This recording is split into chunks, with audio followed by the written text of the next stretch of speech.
And welcome everybody. It's so good to have you all here. And, hi, Jeremy. Hi, Martin. How are you? Thanks for all your hard work, by the way. No problem.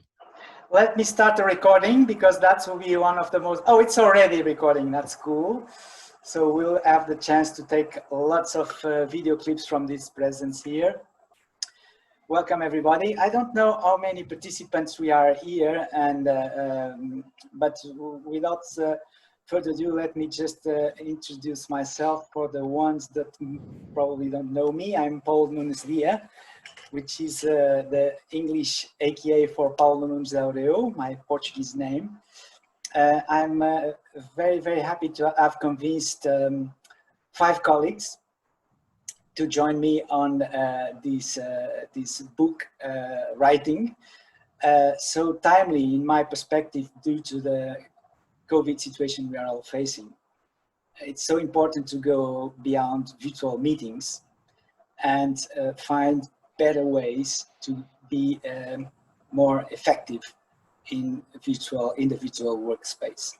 So I was lucky to found 4 facilitators that happen to be also technology creators, and they have made the tools that fit my needs as a facilitator. So that is the reason, and I'm saying up front the reason why I've chosen them to join us here in this book project, as well as with Martin Duffy, which is like a twin soul. He's also a PhD graduate like me, dedicating his research life to meetings.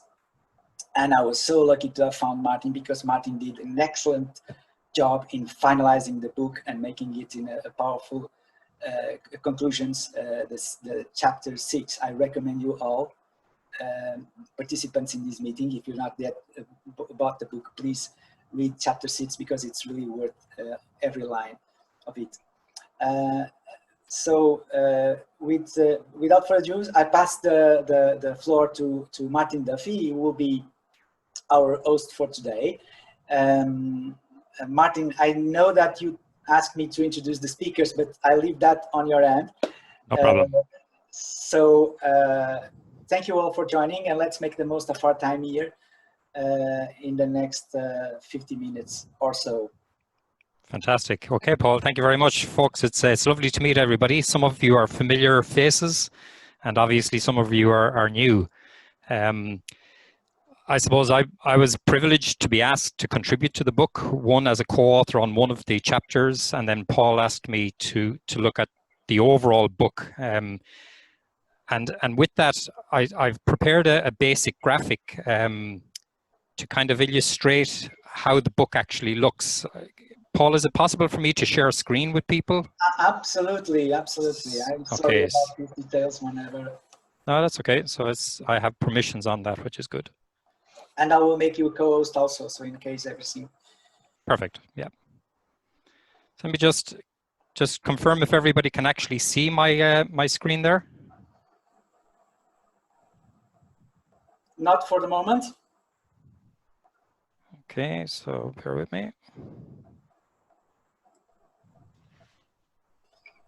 I was wondering, Martin, since we are so few of us here, if you also could do a round of introductions later on, maybe? Absolutely, Paul. Yeah, we can certainly do that. No problem.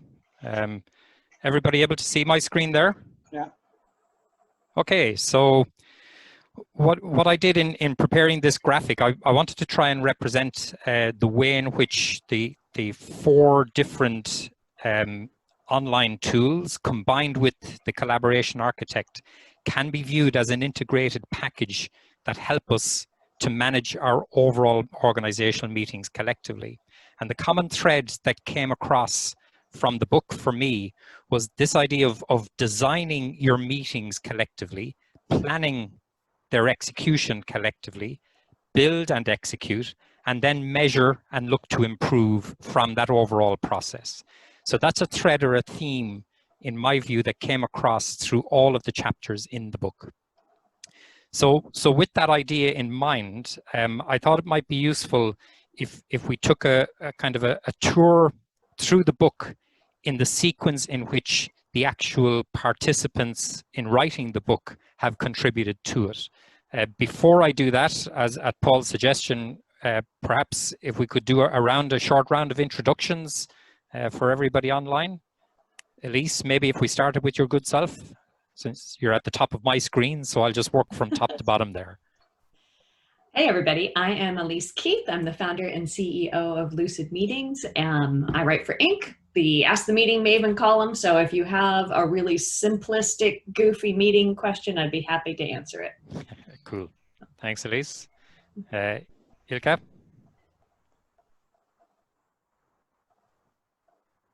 You're sorry, Ilka, you're on mute there. We all have that problem with that sticky button. Yeah. Thanks. No worries. So I'm co-founder and CEO of Housebase. I have a long history as a consultant and trainer and facilitator, and I've been developing tools, different kinds of technologies for those purposes since early 90s. So long history in this utilization of technology in human processes. Excellent. That's great. Thanks, Ilka. And Jeremy, can I call you in there? Sure can. Hi, everyone. I'm Jeremy. So I'm the co-founder and CEO of GroupMap Technology. And we essentially are a collaboration tool for online meetings and decision-making. My background's mainly in education, training, and facilitation. So great to meet you all. Great. Thanks a million.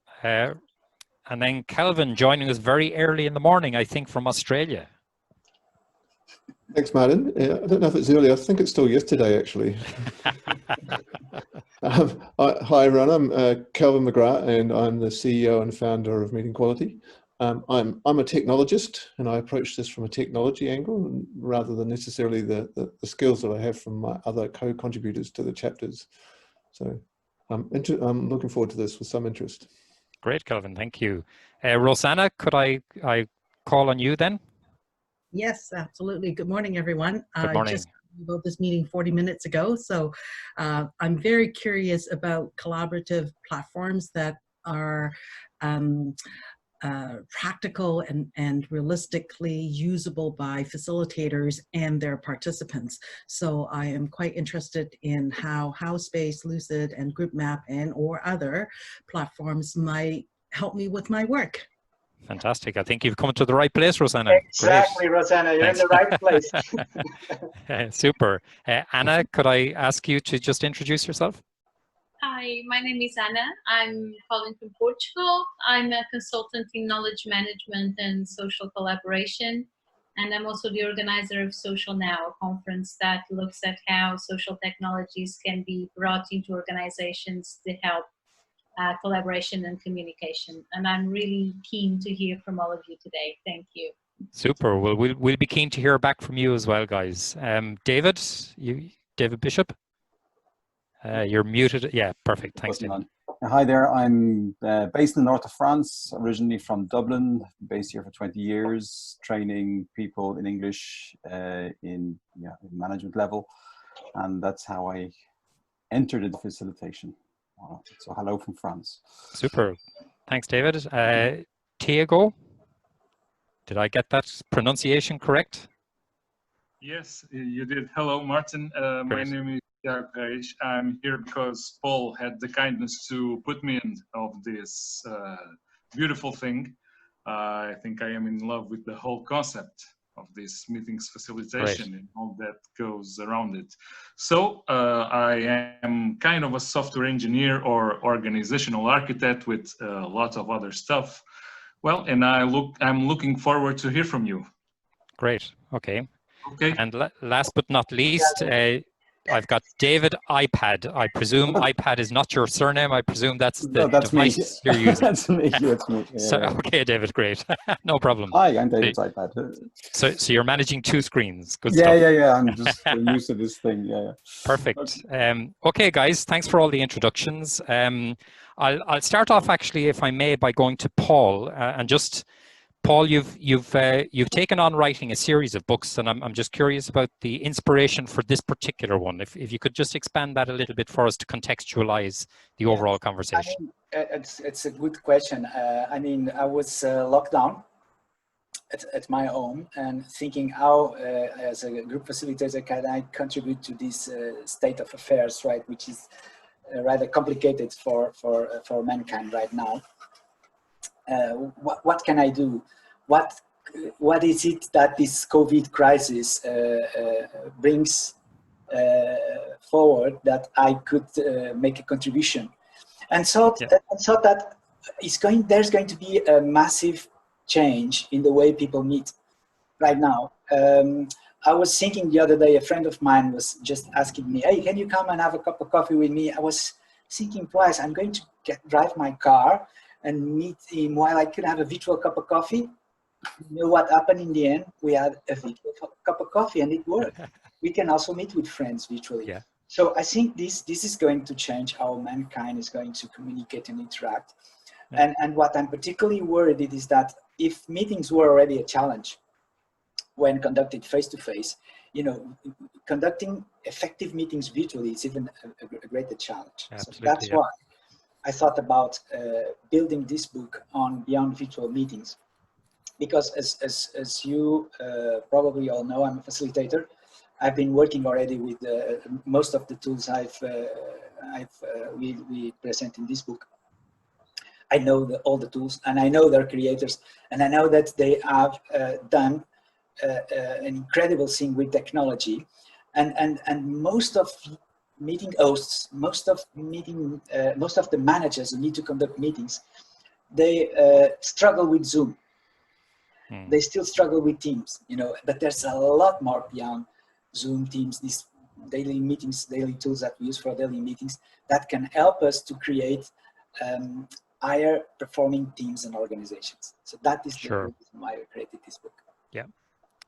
Okay, and in that context then, this particularly intrepid bunch of architectural technologists meeting gurus, what inspired this particular combination to come together? I mean, what I've admired the most of my co-authors is that all of them are incredible facilitators. I mean, I really admire their careers and the way they handle meetings. The probable exception is Kelvin, because Kelvin approaches here from a perspective of a meeting and productivity expert, which is also interesting to the combination. Absolutely, with meeting quality, and I hope that during these sessions we all understand how meeting quality positions differently, and you have already the diagram explaining that. Yeah. And this is I mean, this is so important to use a technology platform that was conceived, that was designed by someone that is an expert facilitator. That must give you a lot of confidence in going that direction. Right, because you are not going to fall behind. You are going to be supported by by someone who actually knows what you're trying to accomplish when you are facilitating a meeting. Yeah. Okay. Yeah, and actually, you know, as part of writing the book, but when you read the book, there's actually each of the different tools are quite distinct, quite separate. They do quite different things, but equally there are quite significant points of overlap. And with that in mind, Elise, if I could, I'll work through each of our discussions here in the same sequence that's in the book, because the book was structured in that way to bring us through a logical flow. Elise, from your point of view, if I took on the persona of a CEO, where I knew that I need to do something about my meetings, I'm just not quite sure what. My first conversation with you in Lucid, how might that go? What might that sound like? So so when you work with us, that first conversation when somebody would come to me would be one of, well, let's see how serious you really are about doing something about meetings, because this is one of those problems that, you know, most people say that they would like to fix, but actually have very low appetite for doing the real work. Yeah. So we would have that conversation, and that would be a total blast. And by the end of it, you'd be like, I'm so ready to fix my meetings for real. And we would look at what that means, right? And so, as you know, at Lucid, we have technology. Yep. But we don't start there most of the time. Absolutely, yeah. Right. Most of the time we start with some fundamentals, because as I'm sure my other colleagues on the call would agree, technology is a tool. And if you try to use a tool without any skills, your results are subpar at best. Yeah, So. and you've got a fantastic resource at Lucid as well, and like a library resource, a reference type resource as much as the platform, which is really intriguing. But in the book specifically, Elise, your chapter in the book, you particularly speak about a system of meeting.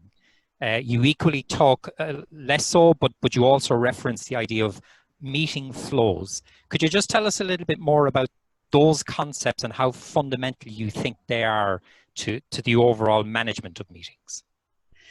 Yeah, absolutely. So I think one of the things that's important to understand about how, like, what Lucid does is distinct from what GroupMap does, for example, is that our focus is on improving successful everyday meetings, right? So how do leadership teams and project teams and developers and whatnot develop meeting capacity and success as an ongoing everyday habit, which is very, very different from I'm a facilitator and I want to run the awesome strategic planning session that blows everybody's mind, right? Yeah. So from a platform perspective, and the concept of meeting flows is really about identifying what are those critical meetings you need to run to get your project or your activity from spark of a wonderful idea through actually successfully launched, and how do you model those, and then track that result in a way that becomes of value to the business at large, to the team at large, and is resilient in the face of the fact that, you know, fewer than 25% of the managers on the planet have any training in meetings whatsoever. Yeah, it's extraordinary that actually, isn't it? Yeah. It's criminal. Like, that is what they do for a living. They should have some basic education, but they don't. So how do you support that? How do you make that go anyway? And for anybody who's worked in Agile or in some of these other places, you'll see that they do what we call meeting flow modeling. They say, okay, to do this project, you run this kind of meeting, and then you run this kind of meeting, and then you run that kind, and it all works out.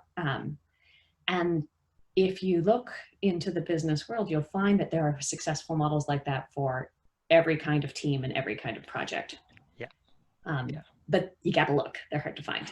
Yeah, and so you're a good go-to place to actually take those models and address real-life problems with those models that you have at your disposal.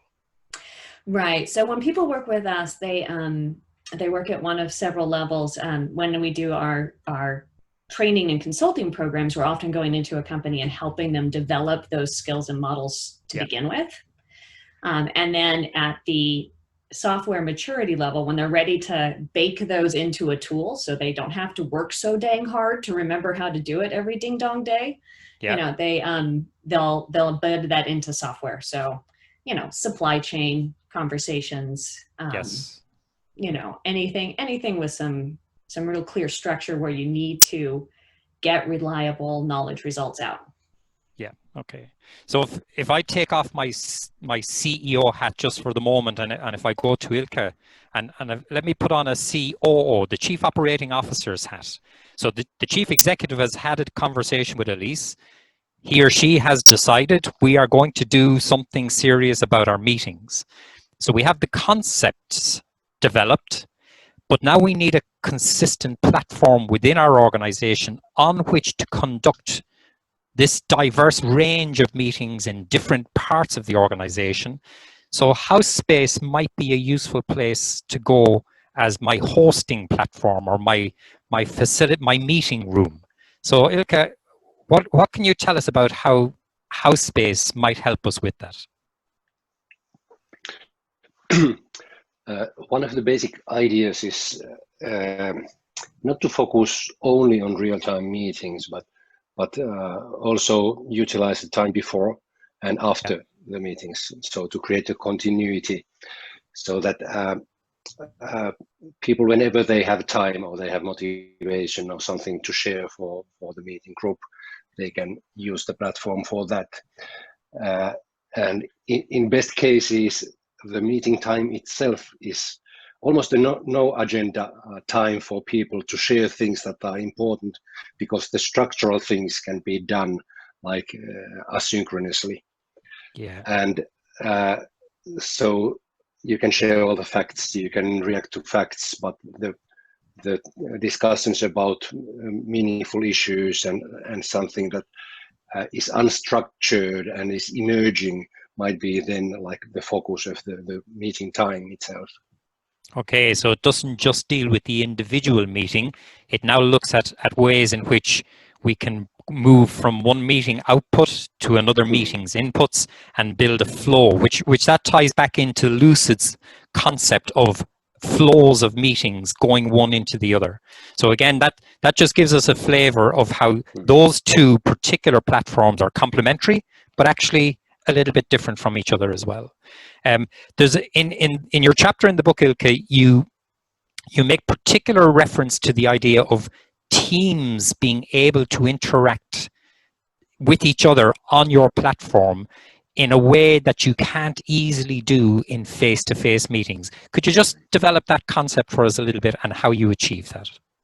Yeah, that's actually how we started HowSpace, with the idea that how can we have a meaningful discussion throughout the organization in a way that it's transparent for the whole organization. So let's say that you have 10,000 employees and you need to organize discussions around renewing your values.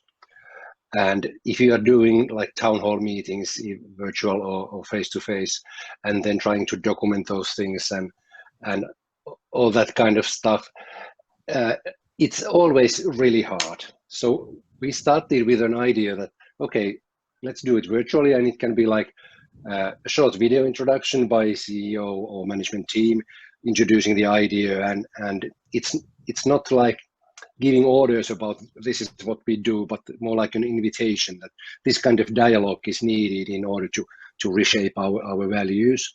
Yep. And that video can be then watched within a team meeting, and then there can be certain questions that every team is going through. So no supervisor can say that no, we are not participating. So it's a local discussion, and culture is always created in local dialogue, but you can have like 1,000 local dialogues that are visible to each others. And then once this kind of challenges that normally are like translated by supervisors to their teams, and then they are like sitting on the other side of the table and trying to explain the idea from the management to their team members who are quite seldom motivated to have that discussion. They are watching it together from the video and having the discussion. And then in best cases, the management is reacting and analyzing all those local discussions, and that can be analyzed in real time also with AI. So you can make sure that the whole organization is discussing about the same topics, so that there's no one in the organization who is not feeling that they are engaged and have not been participating in the process. Of course, there can be different variations and phases, but that's like the basic concept.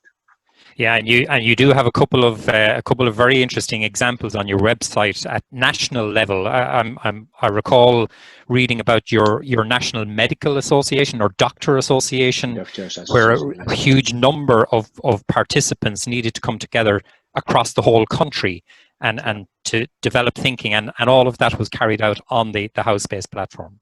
Yes, 26,000 members in one workspace. Wow. Okay. Yeah. And so the topic was pretty challenging. It was about renewing the ethical norms as doctors in the current situation. Oh. Okay, really interesting stuff. Okay, so I've now gone through the Chief Executive Officer and the Chief Operations Officer in the space of about 20 minutes. So my career is progressing downwards as I move now to the Sales and Marketing Director.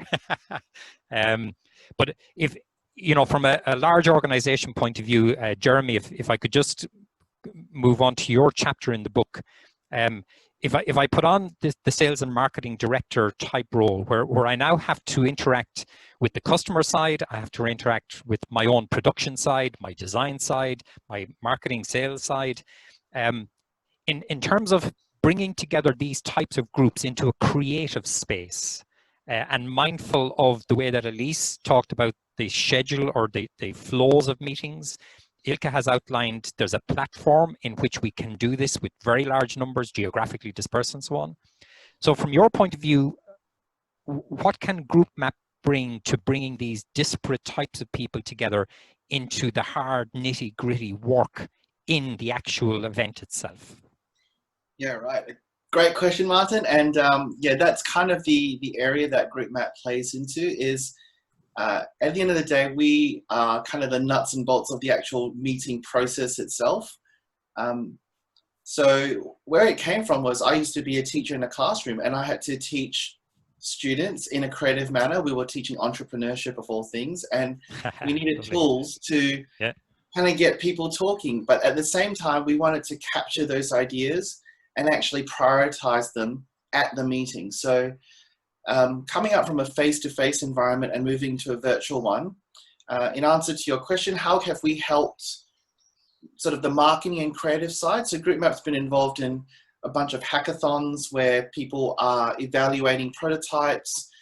They were developing sunscreen brands through to competitor analysis across perceptual maps or strategic planning. And it's just a way to create some psychological safety in the room when people are coming out with a safe space to put their ideas anonymously, for example, through to how you evaluate and rank those creative ideas. So we start off with really divergent brainstorming, innovation, and ideation, go wild, go crazy. But then we have a series of either voting, ranking, positioning tools that help, I guess, consolidate and manage that overload. So whether it's a breakout room online or a face-to-face meeting, it just comes back down to not just getting those ideas and not having to worry about manually typing those back up, but how can we evaluate those things against our strategy, our value, our customer appeal, time to market, against other competitors. And how we bring it down to, distill it down to something that we can actually take forward. Yeah, and there's another feature about GroupMap that I noted where you seem to use templates. You've got a kind of a rich library of templates.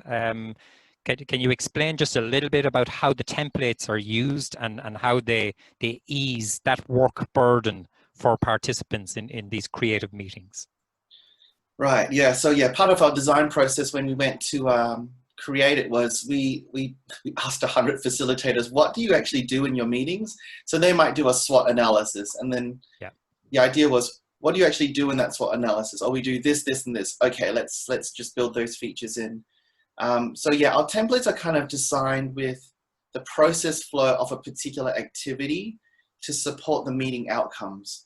So I think Elise talked a lot about what do you actually want out of your actual meeting. That's a really important point, because you start with the outcome in mind and then you can design the template and process flow with GroupMap that isn't just a standard whiteboard. Like there's lots of whiteboarding tools, of course anyone can write on it, but how do we get it from a point where everyone's thrown ideas in onto a visual canvas and consolidating now? And that's how those templates work. They're customized to allow you to build in processes to take your people through that decision-making process. Yeah, cool. Yeah, excellent.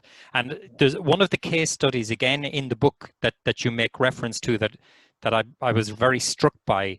There was a transnational conference had to be organized, and at very short notice, because of the pandemic, it had to be cancelled. Right. But it all moved online, and long story short, it ended up being a really productive transnational conference. Could you just give us a quick pen picture of how that particular case study played out? I can. Actually, that person called me on a Friday and said, I have this thing on Monday. So it was actually a weekend just designing. What was really interesting was they already had their process in mind. Okay. Yeah. So that's where, you know, definitely shortened the length of time that was taken, but they just had to digitize what they already did with pen and paper. So it was a relatively quick process of getting their SWOT activity. They had something called Big, Hairy, Audacious Goals as an exercise that they wanted the executive to do. Yeah. And then they tried to introduce like little icebreakers, which they did as well. So they had people take pictures and stick it up on Group Map and talk about what it meant to them. So they could still try and get that retreat, executive retreat. The interactive feel about it. Fantastic. Yeah. Exactly. But the executives themselves were really thrilled because usually they don't get to see the input from everyone. So yeah. The fact that everyone had the chance to contribute, it was real time, they could see things happening, and all the actions were accountable and visible and transparent. That just fit their culture really well. So that's how it turned out. Fantastic. Positively for them. That wasn't me facilitating. I wish it was, but yeah. Can't claim I know, credit. but a significant contribution made at the last moment to something that was genuinely transnational, and now needed immediate solving, and got solved over the course of a weekend. So again, I suppose that speaks to the flexibility of the tool and the adaptability of the tool in the right hands, obviously. There's one thing that strikes me, just, you know, as we think about the 3 conversations we've had so far, there's a common word that each of you have used, and it's the word process. Each of you have talked about not meeting single, but you've talked about meetings plural as process. And interestingly, from my own research, when I started back in 2011 and into 2016, my final conclusion was to look at meetings as systemic process. And that was my academic perspective. But what you guys have now brought to the party, or are bringing to the party, is the practical tools to make that concept come alive, which is really what has drawn me to this particular community. To that end, that's where I actually came in contact with Kelvin for the first time, and actually Elise, that we first met in Gothenburg at a meetings symposium back in 2016, if I recall. And Kelvin introduced me to the concept of meeting quality. So Kelvin, if I could go to yourself last, but certainly by no means least, when you started developing meeting quality, what was the main impetus or driver for putting you off on that particular road, coming out of the CIO role and heading into this entrepreneurial developmental role? Oh, thanks, Martin. Well, ironically, it was not about meetings. What I was trying to do was I was trying to measure the quality of relationships inside an organization. And what I was doing, I was looking for the informal leaders inside an organization, with the idea of identifying those and supporting them so that we could have the informal leaders aligned with the formal leaders. If you do that, then you take a whole lot of angst out of the organization because it's not fighting itself. And so the best place to measure what's happening in an organization is a meeting. And from there, so meeting quality was originally developed to actually measure those interrelationships and how people were working. It evolved from there and although the relationships is still a core part of that, to obviously measure emotion, we measure perception, we measure working styles, and then we, more recently, as with COVID, we actually measure the productivity and sustainability of the working practices associated with how people are actually working remotely. And what we've got then is a huge amount of information, and we can use that information to predict if you're going to be successful. Okay, and we try and use that to predict in 3 dimensions, really. Firstly, we try and predict if your actual meeting is going to be successful. Yeah. Then we try and work out if actually the meeting that you're participating in is actually going to make whatever that endeavor is successful inside your organization. And then finally, we actually then try and say, okay, well, how does that affect the culture or the overall running of the whole organization? If I was to give an example of what that might mean, think about a project, for instance. Let's think about a project meeting or say a stakeholder meeting. How's that going? Is it working well? Do we think the stakeholders think the project's going to work? Do we think and can we predict that? Can we predict that the say a waterfall type of project, that the steering committee are working well? Is it and that's actually advancing what's happening with the project team meeting, that's happening with all of the other peripheral meetings, the one-on-one meetings that occur inside the project itself. And we put all that together and we say, actually, let's take the gross case. Let's say, look, the stakeholders are angry and getting angrier. The project team's fighting amongst itself. It's not listening to the steering committee. There's no relationships that are actually meaningful with the steering committee. The governance of the steering committee is poor. Everybody thinks the project's going to fail. And then if you have a look and see about what's actually happening in the project reporting, this project will probably be reporting as green because it's all right on time, cost and quality. Yeah. And what we're doing is that we're saying, actually, there's a fourth dimension to measuring everything, and that's people. So the time, cost and quality might be okay, but what's happening with the people is not. And that's back to the relationships part, which was your kind of grounding or founding idea. Exactly. Yeah. Yeah, cool. So they say that the eyes are the window to the soul. So maybe meetings are the window to the soul of the organization. I think so. If you want to see the culture of the organization, my advocation, I've said in my research, well, take a look into the meetings, because an individual meeting will actually reflect the culture of the organization. Helen Schwartzman said that meetings are the organization writ small. So if you see the organization from the meetings, then if you look after them, if you evaluate them, if you plan them, manage them, run them, you're actually managing and running your organization to become the best that it can be. Which is it's a different way to look at meetings that you don't typically come across. But these tools invite us to look at it in that particular sort of vein. There's a final question, I guess, that I'd put to you, Kelvin, in terms of let's say the broader outlook of where you would see something like meeting quality going. Do you have any sense, or can you give us a sense at this point of where's the next frontier for the technology? Yeah, so I think if you think about the network effect, we talk about the network effect a lot these days in terms of what you have with a whole lot of social media tools. We have the same thing here. Is it, how do we measure the individual input of each meeting to an organization into the way that its culture works, into the way that its outcomes works? Yeah. So we have hundreds of different types of meetings that we measure, and we measure each of those three dimensions that I talked about: the individual meeting, what the endeavor is, and how it affects the culture.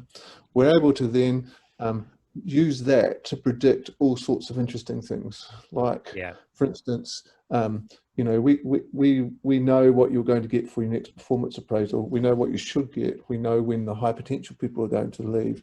We know we know why people are going to leave, because we can figure out the meetings where it occurs, where it was actually they're affected the most. Yeah, those switch points. Yeah. Yeah. So this is a predictor tool, but we can use that to then actually provide communications back to the people, because we know that what their preferences are in the way that they would like to be communicated to. So we can shape the organization as well as measure what's going on. Yeah. So it's kind of, it's the canary in the mine, isn't it? It's the advanced warning system to say that things could be coming down the road. The earlier we can get a heads up on them, the earlier we can take some proactive positive intervention, which we can then feed back into the design, the planning, the implementation loop, which becomes a positive feedback loop in order to do better and better with the time and the energy and the resource that we're going to put into those meetings anyway. And that measurement and quality evaluation on an ongoing basis enables us to do that in a data-rich, data-structured way, rather than in a retrospective way, which your classical survey tools tend to do. You know, we'll run a survey every 6 months, and then we'll take 15 minutes to do the survey, and we'll only get half of the people responding, and then it's out of date a month later. Whereas meeting quality is actually doing a very short time slice almost with every meeting, or a meeting once a week. Start adding them all together, and now we see that pattern and that trend. That's the basic concept here, Kelvin, isn't it? Exactly. And Martin, Kelvin, sorry to interrupt you. Oh, sure, jump in, no problem. There's an incredible thread here happening with the chat here. Yep. And I invite all the participants to please chat and put their questions there. Sure. And Martin, do you mind if I challenge you a little bit and asking the question No problem. to our dear colleagues, co-authors? So, Yep. Elise, you raised the point when you talked about people actually being ready to start thinking about their meetings and starting to implement the necessary change. So, thinking about that, is there any particular person that you would recommend not to buy your products? Is there any particular profile of manager that you recommend not to buy your products? And the same question to Ilke and Jeremy and Kelvin as well. For me, it's easy. I think if you think that software is going to make your meetings awesome in and of itself, you should go find somebody else's software to disabuse you of that notion. I don't want to be involved at that, but I do have an awesome book for you, and we've got some online classes and got many, many things that you are welcome to buy from me that are not software. So, for us, we also find that very small organizations are not a great fit.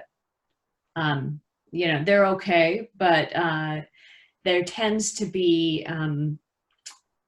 the technology overhead and the need to do the kinds of things that like Kelvin is talking about, right? Where you're trying to get insight. If you've got 10 people in your organization and you don't know how your meetings are going, you've got a way bigger problem than anything we can help you with. So you know, we have a lot of small organizations that use our tools because they happen to be led by folks with real intense data requirements and schedules, and they're using it for what we call like distributed cognition, right? I can't remember anything, so I have a tool help me do that. Yeah. But otherwise, that would be my answer. Okay. And so just to jump in here, Paul, in terms of organizational types, culture is a big one for us. So if they're not a collaborative, kind of democratic, open culture, if their meetings are basically one person having a monologue, not a dialogue, then no amount of technology is going to save them from their own choices of leadership style. So I think if they come to meet, they're coming to meet. If they've come to have a speech, then that's a different process altogether.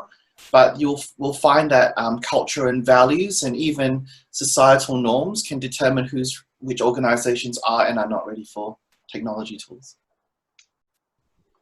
Yes, I've got pretty much similar ideas as Jeremy, and I think like mutual appreciation is important. The idea of facilitation instead of like equal collaboration, so that someone is leading the journey is really important to utilize HowSpace successfully. And then like trying to live without hierarchy. So every argument is as valid, whether it's coming from CEO or from any part of organization. So that kind of appreciation that is stronger than organizational structures. Yeah. It doesn't have to be perfectly that way, but that kind of attitude that we are seriously willing to hear everyone's opinion. So if I was to answer that question from meeting quality's perspective, we changed the power balance in the organization. We make visible things which are invisible, and we democratize it. If an organization, and we find this particularly when we're dealing with project managers, for instance, project managers hold all the power in the meetings. They hold all the power in a project, and we make the things that they actually hold close to their chest, visible to everybody else. We do the same thing with coaches, by the way. Coaches, virtually anyone who holds the power in a meeting, we democratize it, and so we need to make sure that those people, like what Lucas has said previously, if they've got the capacity and the capability to be able to share that, that's what we need to have happen. Yeah. Elise, go, shoot. Well, I was going to say, Kelvin, so have you found, like for us, we targeted project managers at one point. We're like, oh, project managers will love this because they've got visibility into their results. And then we found out that was like the worst idea on the planet because they're tiny little dictators who will pry their spreadsheet from their cold, dead hands. Like they don't actually want, and I don't believe that to be true of all project managers, but that was this culture thing is a big deal. Exactly, and then there's some asymmetric risk when they use us, of course, because the best that can happen is that they can have their reputation intact. Yeah, but actually, doesn't that go to the heart of it's now not about the project, it's not about the actual the meeting event, it's not about the sequence or series of meetings. We're now actually talking about the underlying culture of the organization. So if the culture has an open, transparent type of culture, then the problem that you've rightly identified, Elise, isn't going to be as prevalent than if we have a closed, secretive, power controlling type culture. So really, it's not a one tool fits all. All of these tools are only as good as the people who choose to come in and actually embrace them and use them for the collective good. And that's what's common to all of these tools. They're all about the collective. They're not about any particular individual in any particular organization. Would that be a fair observation? Do any of our other colleagues here, do you have any questions that you'd like to put to our... Interesting interaction is happening in the chat, Martin. Yeah, I'm just keeping an eye on some of that there, yeah.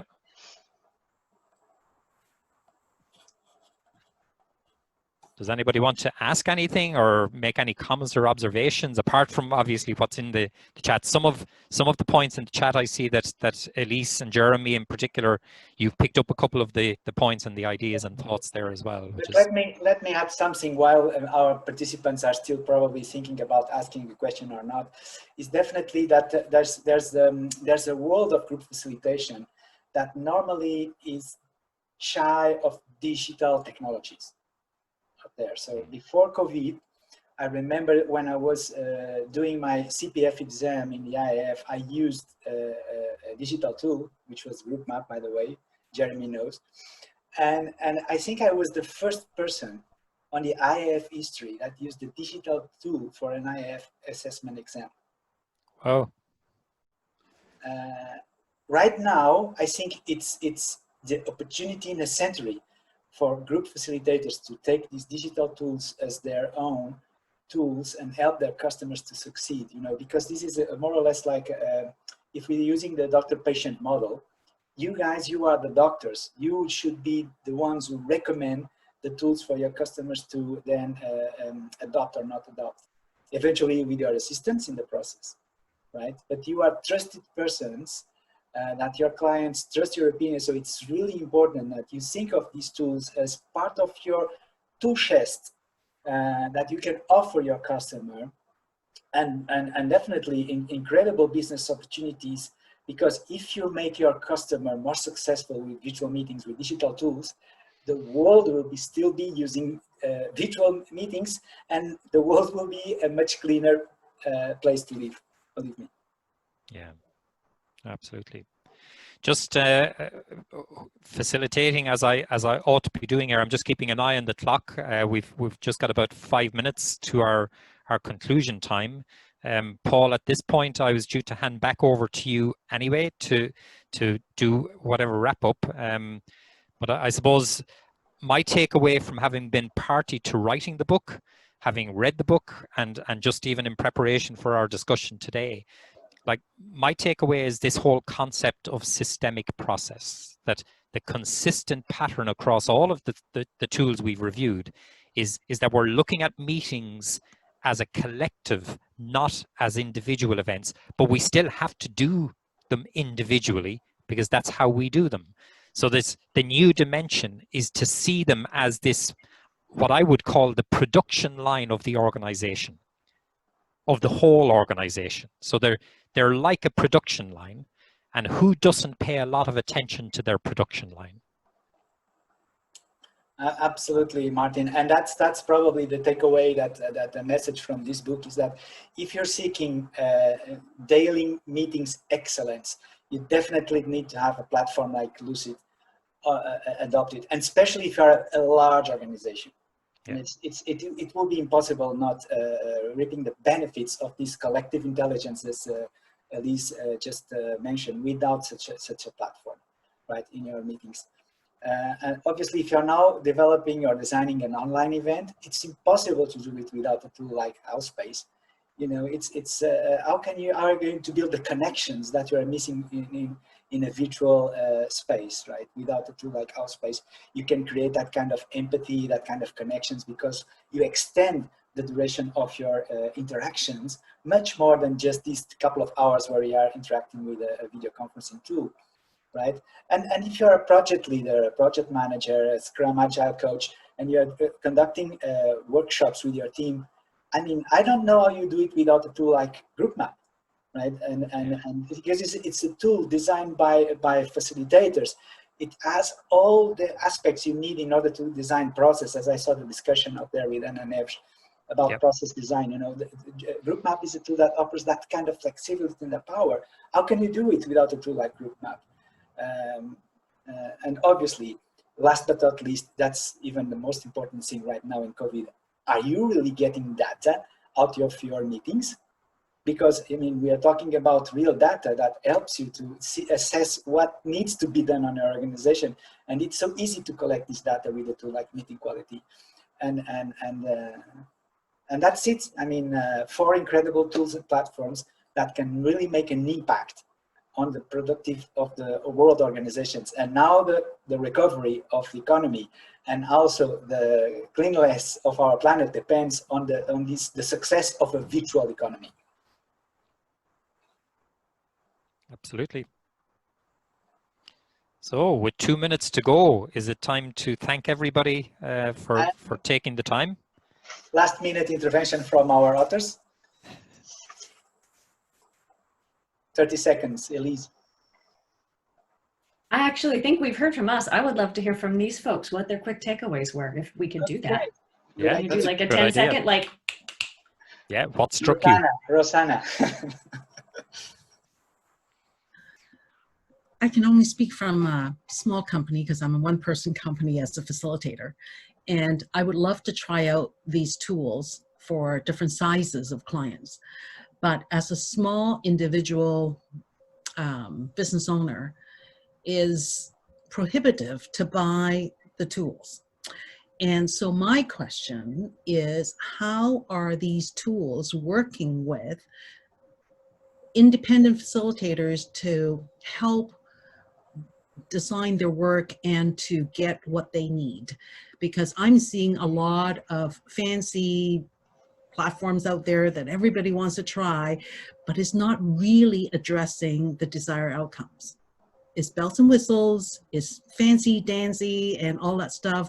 But as a facilitator, I am almost at a point of giving up on some platforms because it's great for the facilitator, but it's not so great for the participants. There's a lot of barriers in the way. So I guess my question to these wonderful tools that I'm hearing about, how is it possible for smaller facilitators and business owners to adapt and use your tools?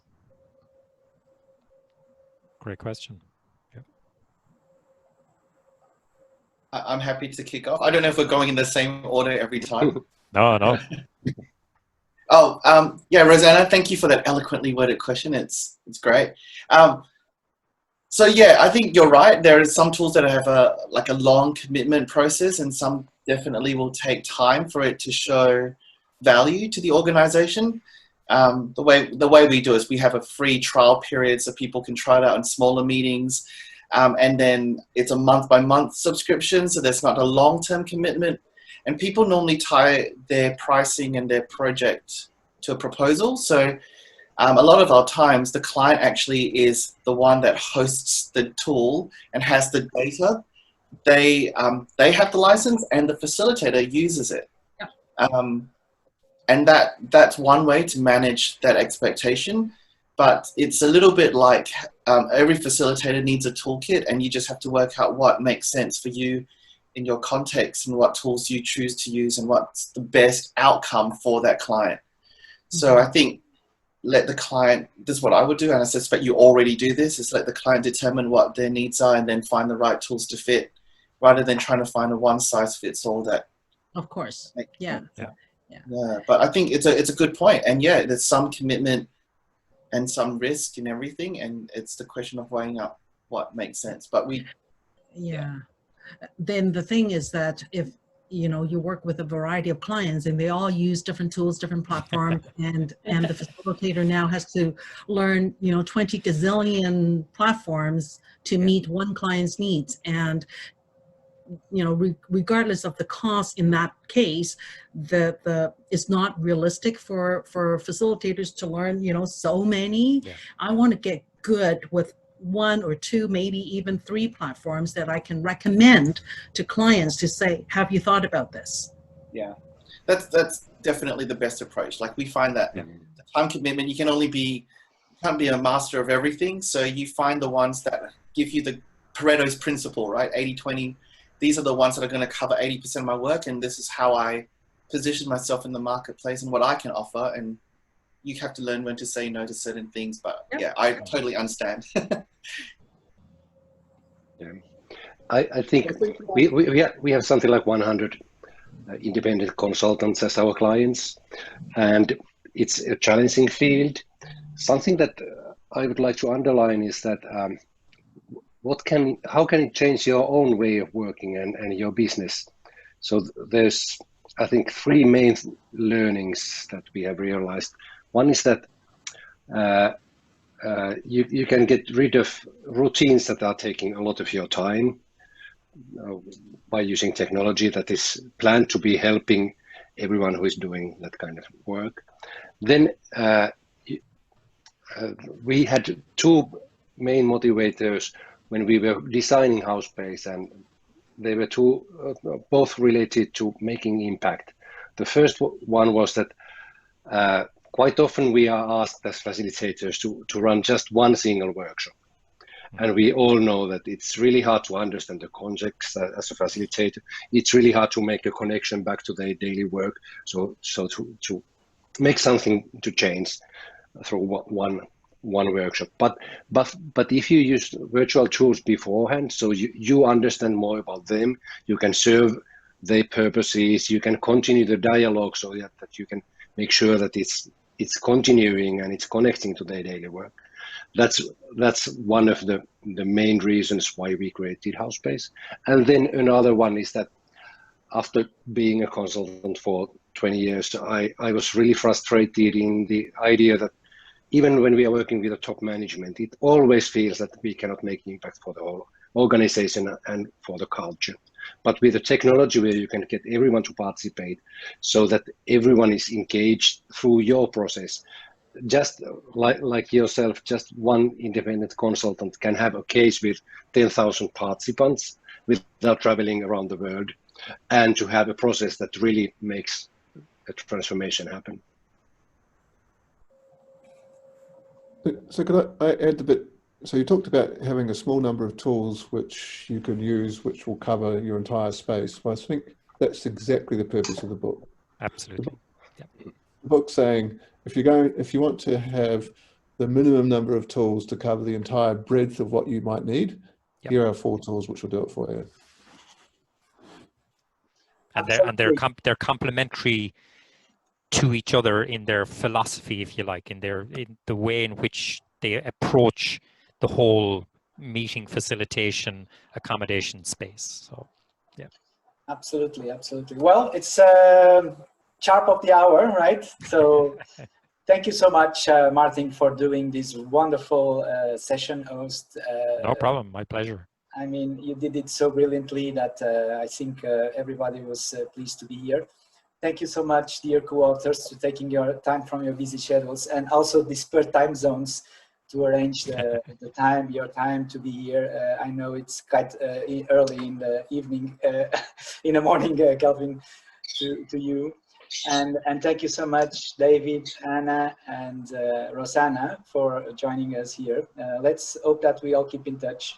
And you will be invited to the space of this book launch, so please stay along for any comments you'd like to share with us. Thank you so much, Great. everybody. And thank you, everybody. Thank you. Bye-bye. Thanks a lot. Bye-bye. Thanks a lot. Bye-bye. Bye.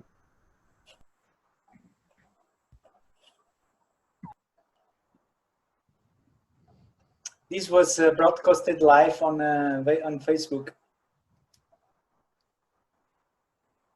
Let's see how many visitors we have on Facebook as an experiment.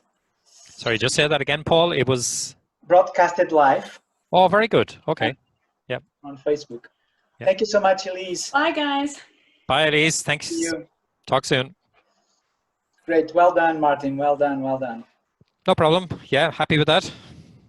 Let's see if we can take advantage of this recording and let's be in touch. Yeah, great stuff. Thanks, Paul. Bye. Talk to you soon. Bye-bye. Ciao.